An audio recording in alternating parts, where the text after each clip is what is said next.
ሰሜን ኮሪያም ይህን ስም ስትሰሙ ምን ይሰማችኋል? ወታደራዊ ሰልፎች፣ በፈገግታ የደመቁ መሪዎች፣ በሺህ የሚቆጠሩ መንግስትን የሚያሞግሱ ሰዎች። ግን እመኑኝ፣ የምታዩት ሁሉ እውነት አይደለም። ከዚህ በተንኮል ከተሸፈነ ምስል ጀርባ እጅግ የከፋም እጅግ አስፈሪ እውነት አለም። እነሱ ሊያሳዩህ የማይፈልጉት እውነት፣ አስደንጋጭ ሕጎች፣ ሲኦልን የሚያስንቁ እስር ቤቶች፣ ልብን የሚያደሙ የእልቂት ታሪኮች ተደብቀዋል። ዛሬ መጋረጃውን ቀደን እውነተኛዋን ሰሜን ኮሪያን እናያለን። ዓይናችሁን ግለጡም፣ ምክንያቱም የምትሰሙት እውነት ከሕልምም የከፋ ነው። አብረን እንፈትሽ።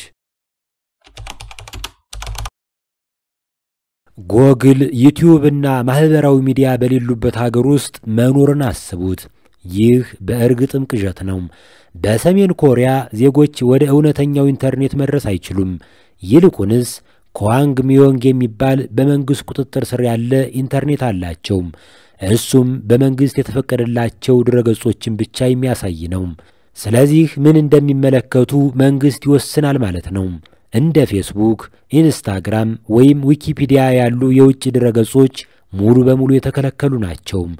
ኮምፒውተሮችን እንዲጠቀሙ የተፈቀደላቸው ባለስልጣናትና ተማሪዎች እንኳን መንግስት እንዲያዩት የሚፈልገውን ብቻ ነው ማግኘት የሚችሉት። ይሄ በጣም ያስፈራል አይደል? ሰሜን ኮሪያ መረጃን የምትቆጣጠረው በዚህ መንገድ ነው። ማንም ሰው ከሀገራቸው ውጪ ምን እየተከናወነ እንዳለ እንዳያውቅ በማድረግ መንግስት የፈቀደውን ብቻ ስታይ እስኪ ያስበው። ሰሜን ኮሪያ ሙሉ በሙሉ የውሸት የሆኑ ከተሞች አሏት፣ የውጭ ሰዎችን ለማስደመም ብቻ የተገነቡ። ከነዚህ ውስጥ በጣም ዝነኛ የሆነው ኪጆንግ ዶንግ መንደር ነው። ከደቡብ ኮሪያ ድንበር አጠገብ ያለ የተዋበ መንደር ተብሎ የሚታወቅ፣ ከሩቅ ዘመናዊና ቆንጆ ትመስላለች። ነገር ግን እውነቱ እዚህ ጋር ነው። እዚያ የሚኖር ማንም የለም። ሕንፃዎቹ እውነተኛ መስኮቶች ወይም የቤት ዕቃዎች የላቸውም። የሕንፃዎችን ቅዠት ለመፍጠር መብራቶቹ በራሳቸው ይበሩና ይጠፋሉ።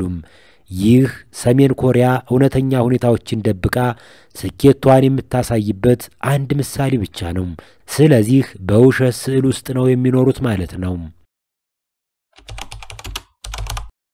ሰሜን ኮሪያ የምትደብቀው እጅግ አስፈሪ ሚስጥር ኳን ሊሶ ይባላሉ። እዚያ ውስጥ ያለው ሕይወት ሲኦል ነው። እስረኞች በረሃብ ይሞታሉ፣ በዱላ ይገረፋሉ፣ እንደ እንስሳ ይረገጣሉ። የሞት ፍርድም የተለመደ ነው። ምን በድለው? አንዳንድ ሰዎች የውጭ ሙዚቃ ስላዳመጡ፣ የደቡብ ኮሪያ ፊልም ስላዩ፣ ወይም በመንግስት ላይ ትንሽ ነገር ስላጉረመረሙ የዕድሜ ልክ እስር ይፈረድባቸዋል። ይባስ ብሎ ለአንድ ሰው ጥፋት መላው ቤተሰቡን ይቀጣሉ። ይሄ የሦስት ትውልድ እርግማን ይባላል።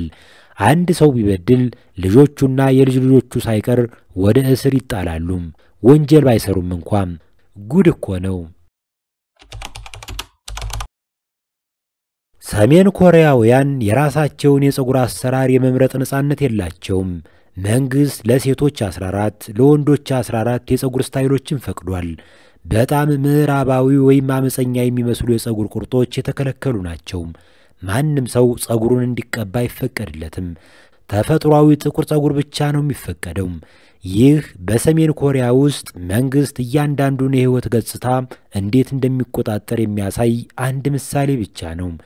በሰሜን ኮሪያ ሁሉም ነገር በቁጥጥር ስር ነው። ማንነትህንም መንግሥት ነው የሚወስነው ማለት ነው። ፀጉራቸውን እንኳን በፈለጉት መንገድ መስተካከል አይችሉም ማለት ነው። ሰሜን ኮሪያ ውስጥ ሐዘን ማሳየት ወንጀል ነው።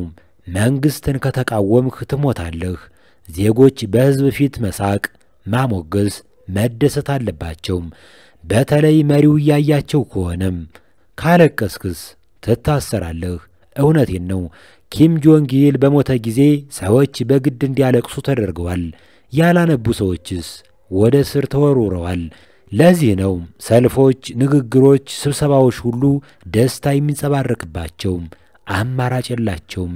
በግድ ነው የሚያሞግሱት። በሆዳቸው እያለቀሱ በጥርሳቸው ይስቃሉ።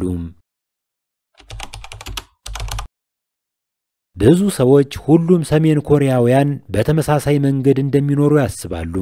ነገር ግን እውነት አይደለም።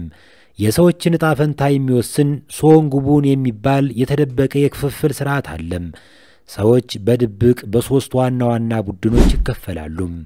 አንደኛም ታማኝ ክፍል፣ ለመንግሥት በጣም ቅርብ የሆኑ በፒዮንግያንግ ስር የሚኖሩና የቅንጦት ዕቃዎችን ማግኘት የሚችሉ ናቸው።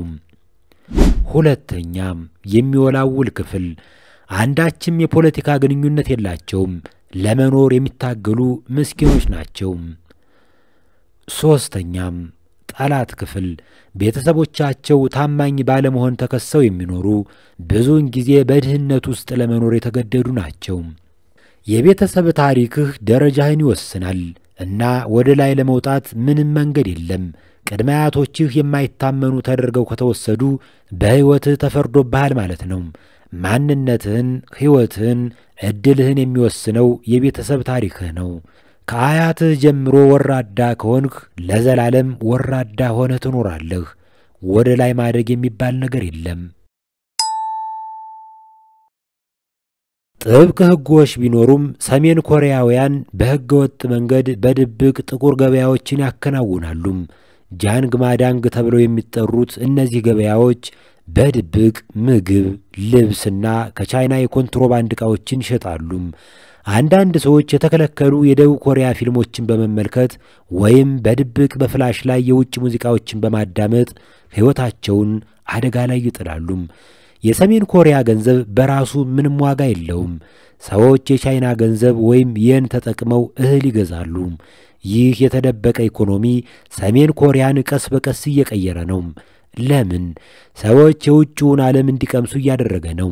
ስለዚህ ለውጥ ይመጣል ብለን ተስፋ እናድርግ። ሰሜን ኮሪያን የሚጎበኙ ቱሪስቶች ጥብቅ ደንቦችን መከተል አለባቸው እና እነሱን መጣስ ከባድ መዘዝ ሊያስከትል ይችላል። በ2016 አንድ አሜሪካዊ ተማሪ ኦቶ ዋርምቢየር የሚባል ከአንድ ሆቴል የፕሮፓጋንዳ ፖስተር ለመውሰድ በመሞከር ተይዞ ነበር። የእሱ ቅጣትም የ15 ዓመታት ከባድ የጉልበት ሥራ ነበር። በኋላ ላይ ወደ አሜሪካ የተላከው ኮማ ውስጥ ሆኖ የነበረ ሲሆን በሚያሳዝን ሁኔታ ሞተም። ሰሜን ኮሪያውያን በሌላ ቦታ ወንጀል የማይሆኑ ነገሮች ላይ ከባድ ቅጣት ይደርስባቸዋል። ስለዚህ በጣም መጠንቀቅ አለባቸው ማለት ነው። በሺዎች የሚቆጠሩ ሰሜን ኮሪያውያን ለማምለጥ ሁሉንም ነገር አደጋ ላይ ይጥላሉ። በጣም የተለመደው የማምለጫ መንገድ በቻይና በኩል ነው። ነገር ግን እጅግ አደገኛ ነው። ከተያዙ ወደ ሰሜን ኮሪያ ይመለሳሉ። እዚያም እስር ቤት፣ ስቃይ ወይም ግድያ ሊደርስባቸው ይችላል። አንዳንዶች ወደ ቻይና በመሻገር ከዚያም በታይላንድ ወይም በሞንጎሊያ በኩል በመጓዝ ወደ ደቡብ ኮሪያ ለመድረስ ይሞክራሉ። ብዙዎች በጭራሽ አይሳካላቸውም። ነገር ግን የሚያደርጉት ለነጻነት ነውና ሁሉ ነገራቸውን አደጋ ላይ ይጥላሉ። ነጻነት ዋጋ ያስከፍላል አይደል? ሰሜን ኮሪያ በቅዠቶች ላይ የተገነባች አገር ነች። መንግሥት የጥንካሬና የደስታ ምስል ሲያሳይ፣ እውነቱ ግን በጣም የጨለመ ነው። ከውሸት ከተሞች እስከ ተደበቁ የእስር ካምፖች ድረስ ስለ ሰሜን ኮሪያ ያለው እውነት ለዓለም ከሚያሳዩት የበለጠ አስፈሪ ነው። በጣም ያስደነገጣችሁ ነገር ምንድን ነው? ኮሜንት ላይ ጻፉልን። የዛሬው ቪዲዮ ይህን ይመስል ነበር። በቀጣይ አጠቃላይ ኑሮ በሰሜን ኮሪያ ምን እንደሚመስል የሚያስቃኝ ቪዲዮ ይዘንላችሁ እንመጣለን። ቪዲዮውን ላይክ እንዲሁም ቻናሉን ሰብስክራይብ በማድረግ እዚህ ቻናል ውስጥ ያሉትን አስደናቂ ቪዲዮዎችን እንድታዩ እጋብዛችኋለሁ። ሰላም ሆኑልኝ።